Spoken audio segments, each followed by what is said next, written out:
अऊज़ु बिल्लाहि मिनश शैतानिर रजीम बिस्मिल्लाहिर रहमानिर रहीम या अय्युहल्लज़ीना आमनू इन्नमल ख़म्रु वल मैसिरु वल अंसाबु वल अज़लामु रिज्सुम मिन अमलिश शैतान फ़ज्तनिबूहु लअल्लकुम तुफ़्लिहून इन्नमा युरीदुश शैतानु अन युक़िय बैनकुमुल अदावत वल बग़ज़ा फ़िल ख़म्रि वल मैसिर वयसुद्दकुम अन ज़िक्रिल्लाहि व अनिस सलात फ़हल अंतुम मुंतहून व अतीउल्लाह व अतीउर रसूल वहज़रू फ़इन तवल्लैतुम फ़अलमू अन्नमा अला रसूलिनल बलागुल मुबीन लैसा अलल्लज़ीना आमनू व अमिलुस्सालिहाति जुनाहुन फ़ीमा तइमू इज़ा मत्तक़ौ व आमनू व अमिलुस्सालिहाति सुम्मत्तक़ौ व आमनू सुम्मत्तक़ौ व अहसनू वल्लाहु युहिब्बुल मुहसिनीन। सदक़ल्लाहु मौलानल अलियुल अज़ीम व बल्लगना नबियुहु व रसूलुहुल करीम। या अय्युहल्लज़ीना आमनू, ए ईमान वालो, इन्नमल ख़म्रु वल मैसिरु, बेशक शराब और जुआ, वल अंसाबु और बुत, वल अज़लामु और पांसे, रिज्सुम मिन अमलिश शैतान, ये सब शैतान के गंदे काम हैं। फ़ज्तनिबूहु, पस इनसे बचो, लअल्लकुम तुफ़्लिहून, ताकि तुम फलाह पा जाओ। इन्नमा, सिवाय इसके नहीं कि युरीदुश शैतानु, शैतान तो यही चाहता है, अन युक़िया बैनकुमुल अदावत वल बग़ज़ा, कि तुम्हारे दरमियान दुश्मनी और बुग़्ज़ पैदा कर दे, फ़िल ख़म्रि वल मैसिर, शराब और जुए के ज़रिए, व यसुद्दकुम अन ज़िक्रिल्लाह, और तुमको अल्लाह के ज़िक्र से रोक दे, व अनिस सलाति, और नमाज से रोक दे। फ़हल अंतुम मुंतहून, तो क्या तुम रुक जाने वाले हो। व अतीउल्लाह, और अल्लाह की इताअत करो, व अतीउर रसूल, और रसूल की इताअत करो, वहज़रू, और बच के रहो। फ़इन तवल्लैतुम, फिर अगर तुम फिर जाओ, फ़अलमू, तो जान लो, अन्नमा अला रसूलिनल बलागुल मुबीन, कि हमारे रसूल के ऊपर तो वाज़े करके बयान कर देना है, खोल कर बयान कर देना है, पहुँचा देना है। लैसा अलल्लज़ीना आमनू, नहीं है ईमान वालों पर, व अमिलुस्सालिहात, और नेक अमल करने वालों पर, जुनाहुन, कोई गुनाह, फ़ीमा तइमू, उसमें कि जो पहले खा चुके, इज़ा मत्तक़ौ, जबकि इज़ा मत्तक़ौ आमनू, जिस वक़्त कि वो डर गए और ईमान ले आए, व अमिलुस्सालिहाति, और नेक अमल किए, सुम्मत्तक़ौ आमनू, फिर वो डरते रहे, फिर उन्होंने ईमान कबूल किया, सुम्मत्तक़ौ अहसनू, फिर डरते रहे और नेकी की, वल्लाहु युहिब्बुल मुहसिनीन, और अल्लाह नेकी करने वालों को पसंद करता है।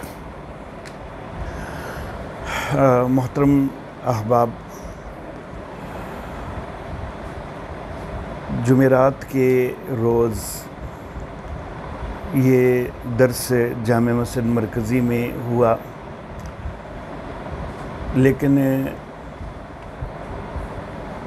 रिकॉर्डिंग करने वाले दोस्त से रिकॉर्डिंग पिन सही न लग सकने की वजह से सिर्फ़ वीडियो तो बनती गई, लेकिन उसमें ऑडियो नहीं आई। इसलिए आज मुझे ये दोबारा रिकॉर्ड करना पड़ रहा है, क्योंकि मैंने मुनासिब नहीं समझा कि मस्जिद में अब दोबारा इसके ऊपर बाकायदा दर्स दिया जाए, क्योंकि इसके ऊपर तफसीली दर्स जो है वो मस्जिद में दिया जा चुका है। लेकिन जो यूट्यूब के सामीन हैं, उनके लिए मुझे इसको दोबारा से रिकॉर्ड करना ज़रूरी महसूस हुआ है। इससे कबल की जो आयात गुज़श्ता दर्स में तिलावत की गई। उनमें अल्लाह रब्बुल इज़्ज़त ये बात इरशाद फरमा रहे थे कि या अय्युहल्लज़ीना आमनू, ए ईमान वालो, ला तुहर्रिमू तय्यिबाति मा अहल्लल्लाहु लकुम वला तातदू, कि ए ईमान वालो कि जो अल्लाह ने तुम्हारे लिए चीज़ें हलाल की हैं, पाकीज़ा चीज़ें, तो उनको हराम न करार दो और हद से न बढ़ो। तो वहाँ पर ये ज़िक्र किया गया कि अपने पास से तहरीमात नहीं होनी चाहिए, ख़ुद साख्ता तहरीमात नहीं होनी चाहिए। तो जब ये ज़िक्र किया गया तो अब उसी की मुनासबत से अल्लाह रब्बुल इज़्ज़त ये बात इरशाद फरमा रहे हैं कि ख़ुद साख्ता तहरीमात तो नहीं होनी चाहिए, लेकिन जो अल्लाह रब्बुल इज़्ज़त की हराम करदा चीज़ें हैं तो उनकी हुर्मत का ख़्याल भी किया जाना चाहिए। तो उसी हवाले से अल्लाह रब्बुल इज़्ज़त ने यहाँ पर शराब, जुआ, बुत और पान से, ये 4 चीज़ों का अल्लाह रब्बुल इज़्ज़त ने इनकी हुर्मत का तज़किरा फ़रमाया है। ख़मर का अल्लाह रब्बुल इज़्ज़त ने तज़किरा फ़रमाया है। ख़मर जो है ये ख़ास तौर पर अंगूर से बनी हुई शराब को कहा जाता है। अंगूर का कच्चा शीरा ये पड़े पड़े गाढ़ा हो जाए, जोश खाने लग जाए, तो इमाम आज़म अबू हनीफ़ा रहमहुल्लाह की तारीफ़ के मुताबिक ये ख़मर है। इमाम आज़म अबू हनीफ़ा रहमहुल्लाह के 2 लायक शागिर्द इमाम अबू यूसुफ़ रहमहुल्लाह और इमाम मोहम्मद रहमहुल्लाह कि जिनको साहबैन कहा जाता है, तो वो ख़मर की तारीफ़ में थोड़ा सा फ़र्क करते हैं। वो इसमें इस हद तक कायल हैं कि जो अंगूर का कच्चा शीरा पड़े पड़े गाढ़ा हो जाए, वो साथ जोश मारने की शर्त नहीं लगाते। तो गोया कि वो इस तारीफ़ को थोड़ा ज़्यादा वसी करते हैं और सिर्फ़ गाढ़ा हो जाने पर भी वो उसको ख़मर करार देते हैं, जोश मारने की शर्त नहीं लगाते। बहरहाल ख़मर जो है, अंगूरी शराब जो है, उसका एक कतरा भी कोई अगर पिए और उसका जो है वो बाकायदा सबूत हो जाए तो उसके ऊपर हद लगाई जाती है। और ख़मर को अगर कोई हलाल जानता है, माज़अल्लाह सुम्मा माज़अल्लाह, तो उसके ऊपर कुफ़र का फतवा भी लग जाएगा, क्योंकि अल्लाह रब्बुल इज़्ज़त की हराम करदा चीज़ को वो हलाल करार दे रहा है। बहरहाल अंगूरी शराब के अलावा जो है, क्या बाकी शराबें जो हैं वो ख़मर में हैं या नहीं हैं? तो रहमत कायनात सल्लल्लाहु अलैहि वालिहि वसल्लम का एक इरशाद है कि कुल्लु मुस्करिन ख़म्र, हर नशावर चीज़ जो है वो ख़म्र है। अब ख़म्र की जो इस्तिलाही तारीफ़ अरबों के यहाँ की जाती है वो तो वही है कि जो इमाम आज़म अबू हनीफ़ा रहमहुल्लाह और उनके शागिर्दों ने ज़िक्र फरमा दी, लेकिन इस हदीस मुबारका को भी मद्देनज़र रखना है। तो अहनाफ का ये कहना है कि अंगूरी शराब जो है वो तो है असल ख़म्र, लेकिन दीगर शराबें जो हैं वो भी बहरहाल हराम हैं। अलबत्ता नबी करीम सल्लल्लाहु अलैहि वसल्लम के अल्फाज ये है ना कि कुल्लु मुस्करिन हर ख़म्रुन, तो हर जो नशा आवर है तो वो ख़म्र है। तो बाकी जो शराबें हैं उनकी अगर इतनी मिकदार पी जाए कि उससे नशा आ जाए तो फिर हद लगेगी। ख़मर का तो एक कतरा भी, जो अंगूरी शराब है उसका एक कतरा भी पीने से हद लगेगी, लेकिन जो दीगर शराबें हैं वो जब तक मुस्कर ना बन जाएं, जब तक नशा की कैफियत ना पैदा हो, अहनाफ के नज़दीक उन पर हद नहीं लगती। लेकिन जिस वक़्त वो इतनी मिकदार में पी ले जाएँ कि नशा आ जाए तो फिर हद लगती है। दूसरी चीज़, मैसर को अल्लाह रब्बुल इज़्ज़त ने हराम करार दिया है। मैसर जो है ये जुआ है। यकबारगी जो है वो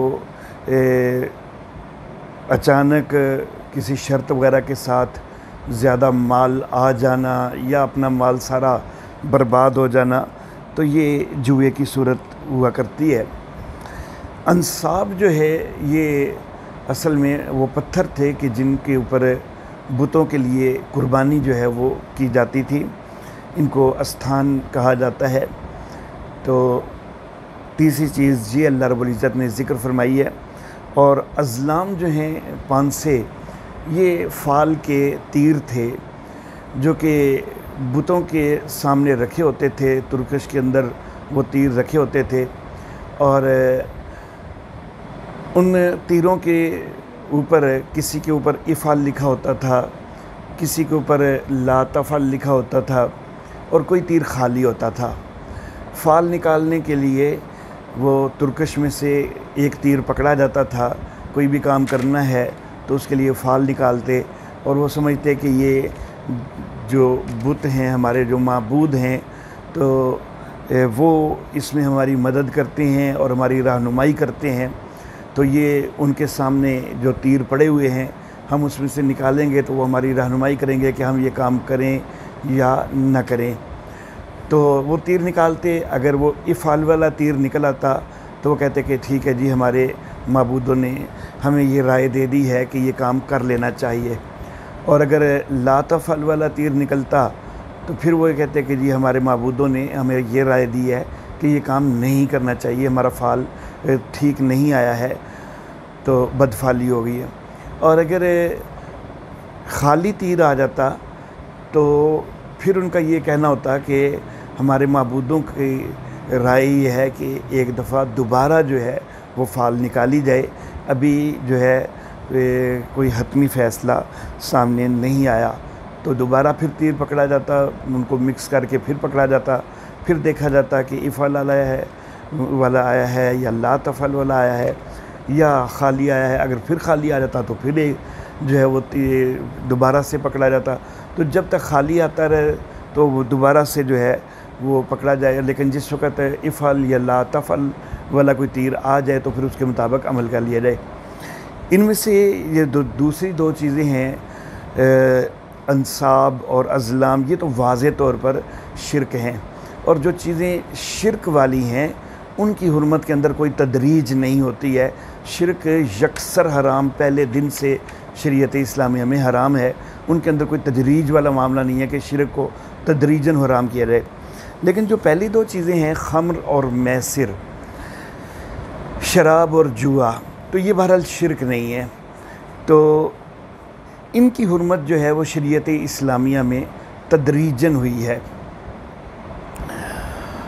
क्योंकि जो चीज़ नस्ल दर नस्ल चल रही हो, एक आदत सानिया बन चुकी हो, वो मुसलसल वो इसको इस्तेमाल किया जा रहा हो, जो घुट्टी में पड़ चुकी हो, उसको अचानक छोड़ देना जो है वो बड़ा मुश्किल हो जाता है।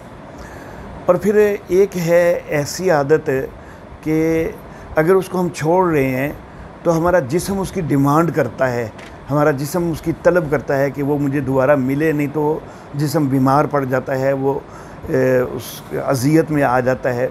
और एक वो चीज़ें हैं कि जो एक आदत है लेकिन वो जिस्म की डिमांड नहीं बन जाती है। तो जुआ जो है वो तो एक बुरी आदत तो ज़रूर है, लेकिन वो कोई ऐसी जिस्म की डिमांड नहीं है कि अगर जुआ नहीं खेलेगा तो जिस्म जो है वो किसी आर्ज़े में मुब्तला हो जाएगा और वो तलब करेगा कि ज़रूर जुआ खेला जाए तो तभी जो है जिस्म को सुकून मिलता है। ऐसा नहीं है। लेकिन शराब जो है, जब उसका बहुत ज़्यादा कोई आदी हो चुका है तो वो जिस्म उसकी डिमांड करने लग जाता है, तलब करने लग जाता है और उसको छोड़ना जो है वो ज़्यादा मुश्किल हो जाता है। तो बुरी आदत को छोड़ना भी मुश्किल होता है और ऐसी बुरी आदत की जो जिसकी जिस्म जो है वो तलब करने लग जाए तो उसको छोड़ना और ज़्यादा मुश्किल होता है। तो बहरहाल इन दोनों चीज़ों की हुर्मत जो है वो तदरीजन की गई। जुए की हुर्मत के लिए तदरीजन जो है वो ज़्यादा तदरीज नहीं की गई। पहले एक आयत उसके अंदर तंबीह की गई और फिर दूसरी आयत ये वाली जो है, जो सूरतुल माइदा की आयत मुबारक जो आज के हमारे दर्स का उन्वान है, तो इसके अंदर कतई हुर्मत कर दी गई। लेकिन शराब जो है वो चूँकि उसका छोड़ना और ज़्यादा दिक्कत वाला था, तो इसलिए उसकी हुर्मत जो है उसके ऊपर पहले 3 दफ़ा तंबीहात की गई हैं और फिर जाकर जो है वो कतई हुर्मत इस आयत मुबारक में आई है। तो मैं वो आयात मुबारक जो है वो अभी तिलावत करता हूँ कि जिनमें पहले तंबीहात की गई हैं। उसमें जुए के ऊपर एक तंबी और उसके बाद ये वाली दूसरी आयत है जुए के हवाले से, और शराब के मतलब 3 तंबीहात हैं इससे पहले, और फिर चौथी ये आयत मुबारक है। तो मैं ये सारी आयात जो हैं वो ज़िक्र करना चाहूँगा। सबसे पहले जो है सूरतुन नहल की आयत मुबारक है कि जिसके अंदर तंबी की गई शराब के हवाला से। सूरह नहल की आयत नंबर 67 है।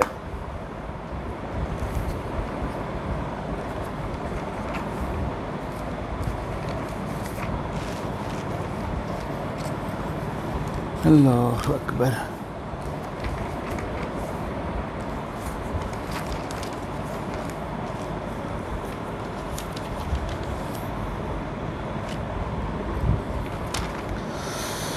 जी, सूरह नहल की आयत नंबर 67 के अंदर अल्लाह रब्बुल इज़्ज़त ये बात इरशाद फरमाते हैं कि वमिन समरातिन नखील वल आनाब तत्तखिज़ून मिन्हु सकरन व रिज़्क़न हसना, और खजूर और अंगूर के फलों से तुम नशा भी बनाते हो और अच्छा रिज़्क़ भी बनाते हो। ये आयत मुबारक जो है ये मक्की दौर में नाज़िल हुई है। सबसे पहली तंबी जो है वो ये है, इसमें एक तरफ शराब और अंगूर से नशा बनाए जाने का तज़किरा हुआ और दूसरी तरफ इसके मुकाबला में रिज़्क़न हसना फरमाया गया कि जो दूसरी चीज़ है वो अच्छा रिज़्क़ है। यानी खजूर को वैसे खाओ ये अच्छा रिज़्क़ है, नबीज़ बना के भी इस्तेमाल करो वो भी अच्छा रिज़्क़ है, अंगूर को वैसे खाओ वो अच्छा रिज़्क़ है, लेकिन खजूर या अंगूर से शराब बना के नशा बना के खाओ तो वो अच्छे रिज़्क़ के मुकाबले में उसको ज़िक्र किया गया। तो गोया कि वो अच्छा रिज़्क़ नहीं है। तो यहाँ पर इशारा कर दिया गया कि नशा जो है ये कोई अच्छा रिज़्क़ नहीं है, लेकिन बहरहाल इसकी कतई हुर्मत यहाँ पर नहीं आई है। इसको अच्छे रिज़्क़ के मुकाबला में ज़िक्र करके इशारा ज़रूर कर दिया गया कि इसे इज्तनाब करना चाहिए, लेकिन बहरहाल इसको हराम अभी नहीं करार दिया गया। ये आयत मुबारक जब नाज़िल हुई तो बाज़ सहाबा किराम रिज़वानुल्लाह अलैहिम अजमईन वो तो इसी आयत मुबारक के नज़ूल पर जो है वो अच्छी तरह मुतनब्बे हो गए और वो शराब से इज्तनाब कर रहे हैं। लेकिन बहरहाल चूँकि इसकी कतई हुर्मत अभी नाज़िल नहीं हुई थी तो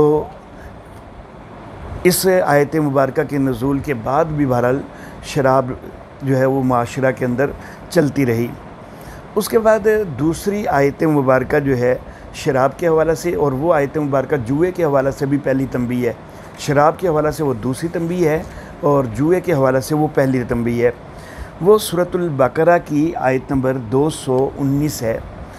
अल्लाह रब्बुल इज़्ज़त इरशाद फरमाते हैं कि यसअलूनका अनिल खम्रि वल मैसिर, ए नबी आपसे सवाल करते हैं शराब और जुए के मतलब। कुल ए नबी आप कह दीजिए फ़ीहिमा इस्मुन कबीर, कि इन दोनों में बड़ा गुनाह भी है, व मनाफ़िउ लिन्नास और लोगों के फ़ायदे भी हैं, व इस्मुहुमा अकबर मिन नफ़िहिमा और इन दोनों का गुनाह जो है वो इनके नफ़ा से ज़्यादा बड़ा है। ये जो आयत मुबारक है इसमें गुनाह का भी तज़किरा हो गया और नफ़ा का भी तज़किरा हो गया, लेकिन कतई हुर्मत बहरहाल इस आयत मुबारक के अंदर भी नहीं की गई। इस आयत मुबारक के नज़ूल पर जब इसके अंदर जो है वो कतई हुर्मत बहरहाल नहीं की गई है तो गुनाह का तज़किरा ज़रूर हुआ, लेकिन इससे यही समझा गया कि गुनाह तब बनेगा कि जिस वक़्त इससे नशा आए और बंदा हिज़्यान बकने लग जाए कि उसके दिमाग के ऊपर जो है वो असर हो जाए, गाली गलौज शुरू हो जाए, तो ये चीज़ें गुनाह वाली चीज़ें हैं जो कि शराब के नतीजे में सामने आने वाली हैं, ख़मर के नतीजे में सामने आने वाली हैं, तो ये गुनाह वाली चीज़ें हैं। तो सहाबाई किराम रिज़वानुल्लाह अलैहिम अजमईन तो उन्होंने ख्याल किया कि हुर्मत तो नहीं आई, इनका नफ़ा भी तो साथ ज़िक्र हुआ है, तो हम वो उस हद तक नहीं जाते, हम कोशिश करेंगे कि वो गुनाह वाली हद तक हम ना पहुँचें। और कुछ न कुछ इस्तेमाल कर लें तो उसमें कोई हरज नहीं है। इतनी ज़्यादा ना पिएँ कि जिससे हम बहक जाएं और बहक के जो है वो कुफ्रिया कलिमात या एक दूसरे को गाली गलोच वगैरह इस हद तक पहुंच जाएं। तो इस हद तक हम ना पहुँचें, इससे कम मिकदार में पी लें तो गुनाह वाला मामला जो है वो ख़त्म हो जाएगा। लेकिन बाकी वक्ती नफ़े जो हैं तो वो ख़ुद कुरान ने कहा है कि लोगों के लिए नफ़ा भी हैं, क्योंकि एक वक्ती तस्कीन वगैरह या एक वक्ती क़ुव्वत आना वगैरह शराब से, ये जुए के साथ एक वक्ती तौर पर माली फ़ायदा हो जाना बाज़ औक़ात ये तो होता है। तो इन चीज़ों में एक वक्ती हद तक जो है वो नफ़ा भी है जिसका कुरान हकीम ने ज़िक्र किया है, लेकिन बहरहाल इनका गुनाह बड़ा है। तो सहाबा किराम ने कहा कि हम उस गुनाह की हद तक नहीं पहुँचेंगे कि इस कदर जो है वो हम धुत हो जाएं नशे में कि हमें कुछ अपनी ख़बर भी ना रहे और हम गलत अल्फाज वगैरह इस्तेमाल कर दें कि जो गुनाह तक पहुंच जाएं। तो बहरहाल लेकिन बहुत सारे सहाबा किराम इससे रुक भी गए कि जिस वक्त इनमें गुनाह है तो फिर रुक जाना चाहिए। बहुत सारे सहाबा रुके भी हैं, लेकिन बहरहाल बाद सहाबा किराम उसके बावजूद भी वो शराब नोशी करते रहे हैं, क्योंकि कती हुर्मत बहरहाल इस आयत मुबारका में भी नाज़िल नहीं हुई थी। उसके बाद जो है जिस वक़्त ये आयत मुबारक नाज़िल हुई ना सूरतुल बकरा की, तो इसमें ये फरमाया गया कि यसअलूनका अनिल खम्र वल मैसिर, तो ए नबी आपसे शराब और जुए के मतलब सवाल करते हैं। तो ये हज़रत उमर फ़ारूक रज़ी अल्लाह तआला अन्हु और हज़रत मुआज़ इब्न जबल रज़ी अल्लाह तआला अन्हु और दीगर बाद सहाबा किराम ने ये सवाल किया था। बहरहाल इसके बाद फिर एक तीसरी आयत मुबारका नाज़िल हुई है और उस वक़्त वाक़या एक ये पेश आ गया कि हज़रत अब्दुर्रहमान इब्न औफ़ रज़ी अल्लाह तआला अन्हु के घर में एक दावत का एहतमाम था। अब दावतों के अंदर शराब चलनी तो बड़ी आम थी और चूँकि अभी तक इसकी हुर्मत नहीं थी तो हज़रत अब्दुर्रहमान इब्न औफ़ के घर में, और ख़्याल रखिए कि ये अशरा मुबशरा में से हैं, लेकिन शराब चूँकि उस वक्त अभी हराम नहीं हुई है, हलाल है, तो जब हलाल है तो उसका इस्तेमाल करना जायज़ है, उसमें कोई हरज नहीं है। तो उनके घर में दावत हुई और शराब का दौर भी चला। इत्तिफ़ाक़न जब शराब का दौर चला और कुछ नशे की कैफ़ियत हो गई तो नमाज का वक्त आ गया। अब नमाज का वक्त आया तो एक सहाबी उनको बतौर इमाम मुकर्रर किया गया और नमाज शुरू हुई। अब नमाज जब शुरू हुई तो मामला कुछ यूँ हो गया कि सूरतुल फातिहा के बाद जिस वक़्त दूसरी सूरत की किरात करना थी तो सूरह काफ़िरून की किरात जो है उस सहाबी ने शुरू की।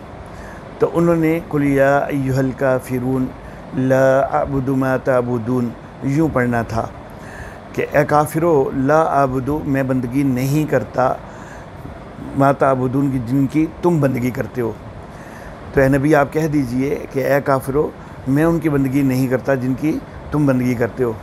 लेकिन हुआ ये कि उस सहाबी से चूँकि थोड़ा नशे की कैफियत थी तो ला का लफ्ज़ छूट गया और उन्होंने यूँ बोल दिया कुल या अय्युहल काफ़िरून अअबुदु मा तअबुदून, कि ए नबी आप कह दीजिए कि ए काफ़िरो, मैं भी उनकी बंदगी करता हूँ जिनकी तुम बंदगी करते हो।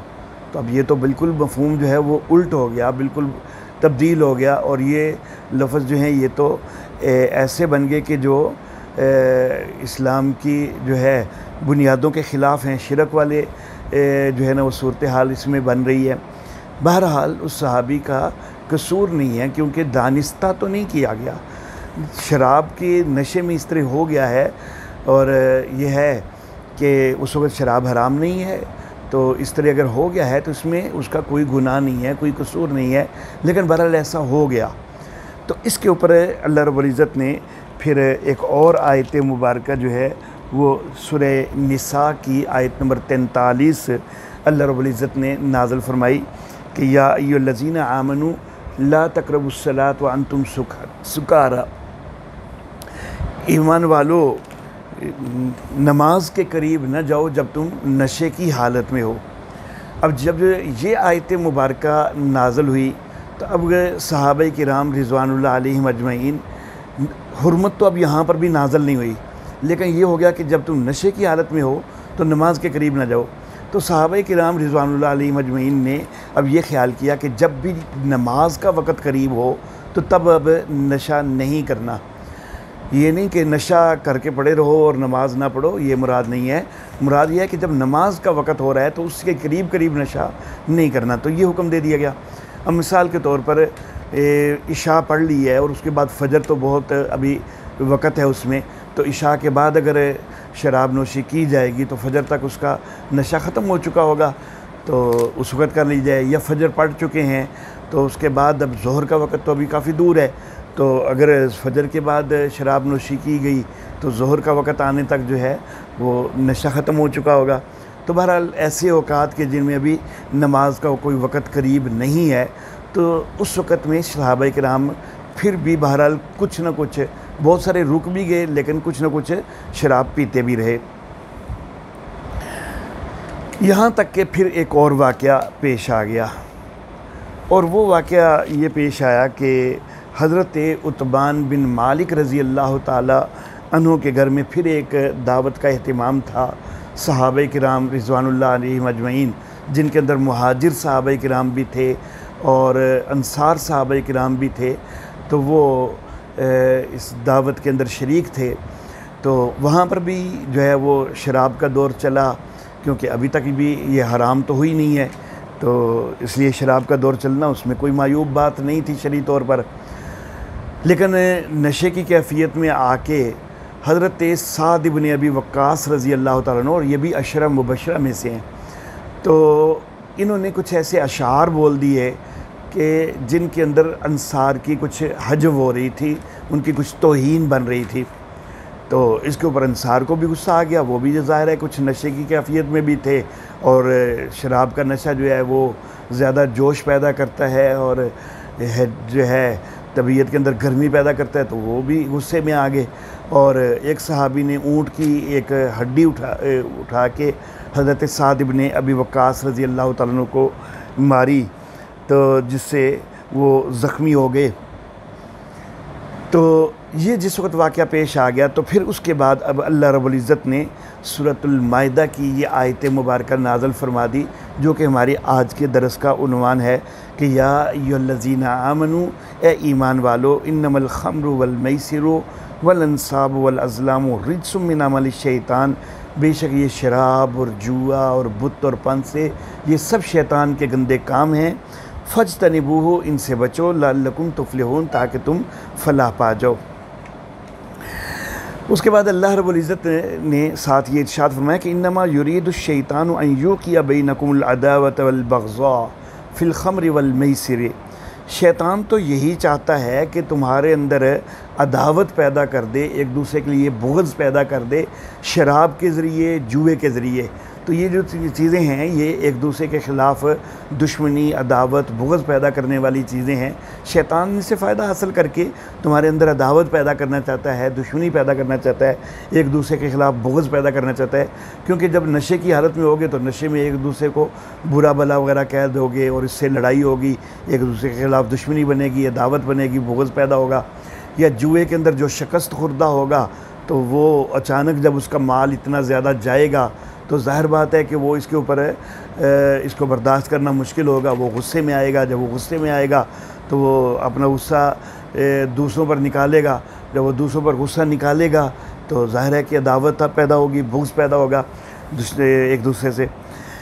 तो अल्लाह रब्बुल इज़्ज़त ने फरमाया कि ये शैतान तो यही चाहता है कि तुम्हारे दरमियान दुश्मनी पैदा हो, अदावत पैदा हो, बुग़्ज़ पैदा हो शराब के ज़रिए, जुए के ज़रिए, लेकिन ईमान वालो तुम इससे बचो। बल्कि शैतान तो इससे आगे बढ़ के ये भी चाहता है कि वयसुद्दकुम अन ज़िक्रिल्लाह, वो तो तुमको अल्लाह के ज़िक्र से रोकना चाहता है। जब शराब के नशे में तुम मुब्तला होगे तो ज़ाहिर है अल्लाह का ज़िक्र जो है वो नहीं कर रहे होगे, वो तुम्हारे जहनों से उसकी सोच निकल जाएगी, अल्लाह का ज़िक्र पीछे हो जाएगा। इसी तरह जो है जिस वक्त तुम जुए के अंदर मुब्तला हो, तो जुए की अंदर मुब्तला होकर, मगन होकर, तो अल्लाह के ज़िक्र से गाफिल हो जाओगे। और इसी तरह वानिस सलात, वो तो तुम्हें नमाज से भी रोकना चाहता है, उसका तो ख्वाहिश ये है कि तुमसे नमाज को भी रोक दे, और वो ये चाहता है कि तुम नशे के अंदर हो जाओ और नमाज का तुम्हें होश ना रहे, या जुए की महफ़िलें सजा के उसके अंदर इतने मगन हो जाओ कि तुम्हें जो है वो होश ना रहे और नमाज का वक़्त जो है वो गुज़र जाए और तुम जुए के अंदर ही मगन रह जाओ। तो शैतान तो ये चीज़ें चाहता है। फिर आगे अल्लाह ने फरमाया फ़हल अंतुम मुंतहून, लेकिन क्या ए नबी के सहाबा, क्या तुम इस चीज़ से रुकने वाले हो? वो तुम्हें अल्लाह के ज़िक्र से रोकना चाहता है, क्या तुम रुक जाओगे? वो तुम्हें नमाज से रोकना चाहता है, क्या तुम रुक जाओगे? तो ये रुकना तो तुम्हें कभी गवारा नहीं है। ये सहाबा किराम रिज़वानुल्लाह अलैहिम अजमईन की अज़मत है। आज हम तो बड़े ही गाफिल हैं नमाज़ों से, लेकिन सहाबा किराम तो नमाज से रुकने को का तसव्वुर भी नहीं कर सकते थे। तो अल्लाह कह रहे हैं कि सहाबा देखो, क्या तुम इस चीज़ से रुक जाओगे? क्या वो शैतान जो चाहता है कि तुम नमाज से रुक जाओ, तो क्या तुम वाकई रुक जाओगे? तो तुम तो रुकने वाले नहीं हो। जब तुम रुकने वाले नहीं हो तो फिर उस चीज़ से रुक जाओ कि जो नमाज से गाफिल होने का सबब बन सकती है, अल्लाह के ज़िक्र से गाफिल होने का सबब बन सकती है, और जो आपस में अदावत और दुश्मनी का सबब बन सकती है, तो उस चीज़ से रुक जाओ। वातिउल्लाह वातिउर रसूल, और अल्लाह की इताअत करो, रसूल की इताअत करो, वहज़रू, और बचते रहो, बच के रहो। फ़इन तवल्लैतुम, लेकिन अगर तुम फिर गए, अगर तुमने ये बातें न मानी, फ़अलमू, तो जान लो, अन्नमा अला रसूलिनल बलागुल मुबीन, कि हमारे रसूल के ज़िम्मा जो है वो तो खोल कर बयान कर देना है। रसूल के ज़िम्मा हिदायत पर ज़बरदस्ती ले आना नहीं होता। तो रसूल ने तो खोल के बयान कर देना है, और हमने ये आयतें नाज़िल की हैं और रसूल ने तो तुमको पहुँचा दी। तो अब बाज़ आना जो है वो तुम्हारा काम है। और सहाबा किराम रिज़वानुल्लाह अलैहिम अजमईन जिस वक्त शराब की हुर्मत हुई है या जुए की हुर्मत हुई है तो फ़ौरन रुके हैं। जुए की हुर्मत हुई है तो फ़ौरन रुके हैं। इस आयत मुबारक के नज़ूल पर शराब की जब हुर्मत हुई है तो कहते हैं कि मदीना की गलियों के अंदर शराब इस तरह बह रही थी जिस तरह बारिश का पानी बहता है, क्योंकि जिन सहाबा किराम के घरों में शराब मौजूद थी उन्होंने फ़ौरन जो है उसको ज़ाया कर दिया, उंडेल दिया, उनके मटके तोड़ दिए। हत्ता कि यहाँ तक भी वाक़या पेश आया, हज़रत कैसान रज़ी अल्लाह ताला अन्हु, उनका कारोबार ही शराब का था। जब उनका कारोबार ही शराब का है और वो दूसरे मुल्क में शराब लेने के लिए गए हुए हैं, जब पीछे शराब की हुर्मत हो गई है, वो जिस वापस आए उनको अब मालूम नहीं था कि शराब की हुर्मत हो गई है। तो वो नबी अकरम सल्लल्लाहु अलैहि वसल्लम की खिदमत में हाज़िर हुए और कहा कि मैं एक बड़ी सुथरी शराब जो है वो लेके आया हूँ। लेकिन नबी अकरम सल्लल्लाहु अलैहि वसल्लम ने फरमाया कि कैसान, वो तो तुम्हारे पीछे हराम हो गई है। अब हज़रत कैसान रज़ी अल्लाह ताला अन्हु ने एक सवाल पूछा कि चलो शराब हराम हो गई है, लेकिन क्या मैं उसको फ़रोख्त कर सकता हूँ? क्योंकि सारे लोग मुसलमान तो नहीं है, मुसलमानों को तो अब मैं नहीं दूँगा, उनके लिए तो हराम हो गई, लेकिन काफिरों के ऊपर तो मैं फ़रोख्त कर सकता हूँ। लेकिन नबी सल्लल्लाहु अलैहि वसल्लम ने कहा कि नहीं, जो चीज़ हराम हो गई उसकी कीमत भी हराम हो गई। तो हज़रत कैसान रज़ी अल्लाह ताला अन्हु, जबकि वो उनका कारोबार ही शराब का था और उनकी सारी जो है वो जमा पूंजी वो इसी में लगी हुई थी, लेकिन उन्होंने इसकी कोई परवाह नहीं की है कि मेरी तो जमा पूंजी इसी में लगी हुई है और मेरा तो इसी के ऊपर सारा गुजारा है। उन्होंने फ़ौरन जो है वो अपने मटकों को ठोकर मार के सबको तोड़ दिया। तो सहाबा किराम रिज़वानुल्लाह अलैहिम अजमईन, उनकी अल्लाह और उसके रसूल की इताअत इस कदर ज़्यादा थी कि वो तो एक लम्हा की भी जो है वो ताख़ीर नहीं करते थे। हज़रत कैसान रज़ी अल्लाह ताला अन्हु चाहते तो इसरार कर सकते थे कि आका इस वक्त तो मेरी सारी जमा पूंजी जो है वो इसी में लगी हुई है, तो मुझे कम से कम कुफ़ार के आगे बेचने की एक दफ़ा इजाज़त दे दीजिए, आइंदा जो है वो मैं बाज़ आ जाऊँगा। लेकिन नहीं, जब नबी साहब ने कह दिया कि उसकी कीमत भी हराम हो गई है तो उन्होंने फ़ौरन जो है अपने सारे मटके तोड़ दिए। अल्लाह रब्बुल इज़्ज़त मज़ीद आगे फरमाते हैं, अल्लाह फरमाते हैं लैसा अलल्लज़ीना आमनू व अमिलुस्सालिहाति जुनाहुन फ़ीमा ताइमू। एक सवाल ये पैदा हुआ कि शराब अब हराम हो गई। ये ग़ज़वा अहज़ाब के भी बाद का वक़्त है कि जब ये आयतें नाज़िल हुई हैं। नबूवत के जो है हिजरी दौर के भी 5वें साल में, तो मक्की दौर 13 साल वो शराब हलाल रही है, मदनी दौर के भी पहले 5 साल शराब हलाल रही है, यानी 18 साल तक शराब हलाल रही है, जुआ हलाल रहा है। इस आयत पर आकर हिजरत के 5वें साल में ग़ज़वा अहज़ाब के बाद जाके हराम हुआ है। तो एक सवाल ज़हनों में उभरा कि जो शराब पहले पी जा चुकी है तो उसका क्या बनेगा? कई लोग तो अब फ़ौत हो चुके हैं, वो तो तौबा भी उस पर नहीं कर सके हैं। चलो जो ज़िंदा हैं वो तो तौबा कर लें, लेकिन जो फ़ौत हो चुके हैं, तो अल्लाह रब्बुल इज़्ज़त ने फरमा दिया कि जो ईमान वाले हैं, नेक अमल वाले हैं, उनके ऊपर उसमें कोई हर्ज नहीं है कि जो पहले खा चुके हैं। तो जो पहले कोई हराम खाया जा चुका है, जुए की आमदन हराम थी और वो खाई जा चुकी है, या शराब हराम अब हुई है तो जुए की आमदन भी जो है ना वो अब हराम करार दी गई है, पहले जो खाई गई है तो वो सब कुछ उसके ऊपर कोई मुआखज़ा नहीं है, कोई पकड़ नहीं है, क्योंकि उस वक़्त वो हराम करार नहीं दिया गया था। लेकिन अब शर्त यह है कि इज़ामत तक़व व आमनू, जब वो डर गए, ईमान उन्होंने कबूल कर लिया, यानी उन्होंने इस बात को अच्छी तरह मान लिया कि अल्लाह का हुक्म है कि हमने रुकना है तो बस अब रुकना है, तो इसको उन्होंने तस्लीम कर लिया, अल्लाह से डर गए, व अमिलुस्सालिहात, और नेक अमाल को उन्होंने इख्तियार कर लिया, तो फिर वो सारी गुज़श्ता जो है वो जो पी गई है या जुए की रकम जो कोई खाई गई है वो सब कुछ माफ़ हो गया। सुम्मत तक़व व आमनू, फिर वो डरते रहे, ईमान में उन्होंने कबूल किया, ईमान में रहे। सुम्मत तक़व व अहसनू, फिर वो डरते रहे और नेकी की। यहाँ पर अब अल्लाह रब्बुल इज़्ज़त ने बार बार ये लफ्ज़ बोला कि सुम्मत तक़व, फिर उन्होंने तक़वा इख्तियार किया, फिर वो डरे, ये बार बार क्यों? तो इसके अंदर अल्लाह रब्बुल इज़्ज़त की एक ये भी हिकमत हमारे जहनों में आती है कि मेरे वालिद मोहतरम भी ये फरमाया करते थे कि एक दफ़ा बंदे से गलती हो गई, वो तौबा कर लेता है, लेकिन जो चीज़ जो है वो बहुत ज़्यादा बंदा उसके अंदर इन्वॉल्व हो, तो कई दफ़ा तौबा करने के बाद भी, हालांकि उसने खुलूसे दिल से तौबा की थी और आइंदा के लिए उसने तहैया किया था कि मैं आइंदा ये काम नहीं करूँगा, लेकिन कई दफ़ा फिर उसका बंदा इर्तिकाब कर बैठता है, अपने आप को रोक नहीं पाता। लेकिन अल्लाह रब्बुल इज़्ज़त ने कहा कि एक दफ़ा हुआ, तुम डर गए, तुमने ईमान कबूल कर लिया, उसके बाद फिर भी हुआ ना, तो फिर भी उसके बाद भी तुमने तौबा कर ली, फिर तुमने डर के ईमान कबूल कर लिया, फिर तुमने जो है वो सही बात को तस्लीम कर लिया, दोबारा भी, तीसरी दफ़ा भी, यानी बार बार भी अगर तौबा टूटी है और तुमसे गुनाह हो गया है, लेकिन बहरहाल तुम्हारा आखिर यही हो कि तुम जब भी तुमसे गुनाह हो तुम तौबा कर लो, डर जाओ अल्लाह से और नेकी की राह को इख्तियार कर लो, तो फिर जो है वो माफ़ी होती जाएगी। वल्लाहु युहिब्बुल मुहसिनीन, और अल्लाह नेकी करने वालों को पसंद करते हैं। व आखिरु दावाना अनिल हम्दुलिल्लाहि रब्बिल आलमीन।